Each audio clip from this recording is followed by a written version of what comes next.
आप खुद शिक्षक हैं। बिल्कुल। और आप आज खुद अपने वेतन के लिए पटना में संघर्ष कर रहे हैं, क्या कहना चाहेंगे? देखिए, यही तो विडंबना है।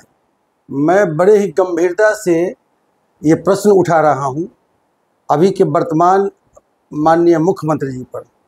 वो जब लोकसभा के सदस्य थे और उस समय उन्होंने सदन में बड़ी ही मजबूती से हमारी आवाज़ उठाई थी कि बिहार में वित्त रहित जो व्यवस्था है वो कलंक है और इसे खत्म हो जाना चाहिए। लेकिन न जाने क्यों आज वो क्यों चुप हो जाते हैं, हमें भी समझ में नहीं आता। जबकि बिहार में वित्त रहित को वित्त सहित करने वाला, अनुदानित करने वाला कोई व्यक्ति है, अगर कोई संवेदनशील व्यक्ति है तो नीतीश कुमार ही। लेकिन क्यों, कौन ऐसा व्यक्ति है जो इसको ट्विस्ट कर दे रहा है और हम लोगों का जो मेहनताना है, जो उचित मेहनताना है, हम लोग को नहीं मिल पाता है। और हम जो सुख सुविधा अपने माता पिता को दे सकते थे वो नहीं दे पाए, जो पढ़ाई लिखाई या सुविधा अपने बच्चों को दे सकते हैं वो नहीं दे पा रहे हैं। हम लोग की लड़ाई सिर्फ इसी बात का नहीं है, शिक्षक को सम्मान भी चाहिए। आज जो स्थिति हम लोगों की है कि हमारे पढ़ाए बच्चे हर पद पर हैं और उन्हें वेतनमान मिल रहा है और वो सम्मानित जीवन जी रहे हैं, लेकिन हम बिल्कुल समाज में जो सबसे नीचे का जो स्तर है उस तरह का जीवन हम लोग जी रहे हैं, जीने पर मजबूर हैं। हम लोग को बताने में कहीं दिक्कत होती है कि हम लोग शिक्षक हैं, और ये से समाज का ही नहीं, इस प्रदेश का भी कलंकित चेहरा सामने आता है। हम चाहते हैं कि माननीय मुख्यमंत्री संवेदनशील हैं, उन्हें उनके कामों को कोई ना कोई जानबूझ के एक योजनाबद्ध तरीके से जानबूझ के प्रभावित करने का प्रयास कर रहा है। ये से मुख्यमंत्री का जो यश है, कीर्ति है, या उनका जो चेहरा है वो धूमिल हो रहा है। हम लोग चाहते हैं कि माननीय मुख्यमंत्री जी हम लोगों के लिए कोई नियत वेतनमान जो उचित हो उनको लगे वो तय कर दें, ताकि उनका यश और कीर्ति बढ़े।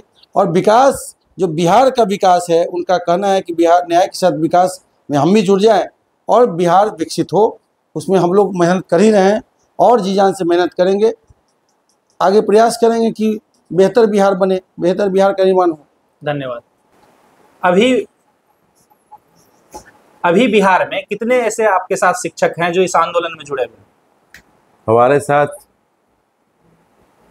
2-3 संगठन जो वित्त रहित संगठन है वो इस आंदोलन में जुड़े। हमारे साथ हमारे पढ़ाए हुए बच्चे जो ताजे वोटर हैं वो भी इस आंदोलन में जुड़े हैं और वो भी समर्थन दे रहे हैं। कुछ योजना की जिससे वेतन कितना मिले या कितना होना चाहिए, ऐसी भी कुछ आप लोगों ने एक सूची बनाई है? बिल्कुल हमने दी है। जो सरकार का जो पैरामीटर है, हमारी लेवल का जो शिक्षक है, चाहे वो डिग्री कॉलेज में हो, इंटर कॉलेज में हो या हाई स्कूल में हो, जो हमारी लेवल का जो भी टीचर है या नॉन टीचिंग स्टाफ है, उसको जो मिलता है कम से कम उतना हम लोग को मिलना चाहिए। ये हम लोगों ने दिया है। और कोई भी आदमी का घर खर्चा नियमित वेतनमान से चलता है और हम आपके शिक्षा स्तर को ऊपर बढ़ाने के लिए अहम भूमिका निभाते हैं। 60 से 70% बच्चे को पढ़ाते हैं और उच्च शिक्षा देते हैं। जो हमारे पढ़ाए हुए छात्र IAS, IPS, doctor, engineer, collector, master बन गए, वो वेतन पा रहे हैं। हम उनके गुरुजी हैं, आज तक हम भूखे रह रहे हैं। अच्छा, तो आपको क्या लग रहा है, नीतीश कुमार आपकी बात सुनेंगे? नीतीश कुमार जरूर सुनेंगे, लेकिन पिछले 20 सालों में तो नहीं सुने।